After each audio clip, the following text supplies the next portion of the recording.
Shalom, salam sejahtera bagi kita semua. Selamat datang di channel ini. Kiranya channel renungan ini bisa menjadi berkat bagi kita semua. Bapak Ibu, saudara-saudara yang dikasihi oleh Tuhan Yesus Kristus, renungan firman Tuhan hari ini saya sampaikan dari Taman Doyata di Petobo, Palu. Dan saya ambil dalam kitab Ibrani pasal yang ke-12 ayat 1 sampai ayat yang ke-4. Demikian bunyi firman Tuhan. Nasihat supaya bertekun dalam iman. Karena kita mempunyai banyak saksi, bagaikan awan yang mengelilingi kita. Marilah kita menanggalkan semua beban dan dosa yang begitu merintangi kita, dan berlomba dengan tekun dalam perlombaan yang diwajibkan bagi kita. Marilah kita melakukannya dengan mata yang tertuju kepada Yesus, yang memimpin kita dalam iman dan yang membawa iman kita itu kepada kesempurnaan, yang dengan mengabaikan kehinaan tekun memikul salib ganti sukacita yang disediakan bagi Dia yang sekarang duduk di sebelah kanan takhta Allah. Ingatlah selalu akan Dia yang tekun menanggung bantahan yang sehebat itu terhadap dirinya dari pihak orang-orang berdosa, supaya jangan kamu menjadi lemah dan putus asa. Ayat yang keempat, dalam pergumulan kamu melawan dosa, kamu belum sampai mencucurkan darah. Kekasih Kristus dimanapun saudara berada, renungan firman Tuhan hari ini saya beri tema 4 syarat perlombaan iman. Rasul Paulus sebagai penulis surat ini menjelaskan bahwa kekristenan adalah sebuah perlombaan. Perlombaan yang dimaksud adalah perlombaan iman. Setiap pengikut Kristus atau orang Kristen harus bertekun dalam iman dan berjuang mempertahankan imannya kepada Tuhan Yesus Kristus dalam segala situasi dan keadaan. Setiap orang yang mengaku sebagai pengikut Kristus harus mengikuti perlombaan ini yang diwajibkan kepadanya. Tentunya dalam perlombaan ini ada syarat-syarat yang harus diperhatikan. Dalam tulisan Rasul Paulus, dia menjelaskan syarat-syarat dalam perlombaan iman. Perlombaan iman yang diwajibkan bagi kita tentu ada syarat-syarat yang harus kita ketahui dan kita lakukan dalam hidup kita. Syarat yang pertama adalah harus menanggalkan semua beban dan dosa yang merintangi kita.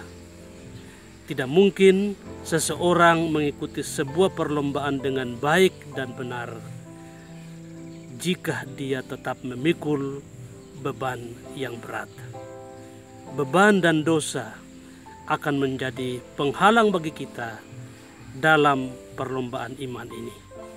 Maka cara yang tepat adalah tanggalkan beban dan dosa tersebut. Dan syarat yang kedua adalah harus tekun mengikuti perlombaan yang diwajibkan bagi kita. Perlombaan iman juga memerlukan ketekunan. Sangat tidak mungkin seseorang bisa menang dalam perlombaan jika dia tidak tekun mengikuti perlombaan tersebut. Untuk itu, dalam mengikuti perlombaan iman, maka diwajibkan harus memperhatikan soal ketekunan.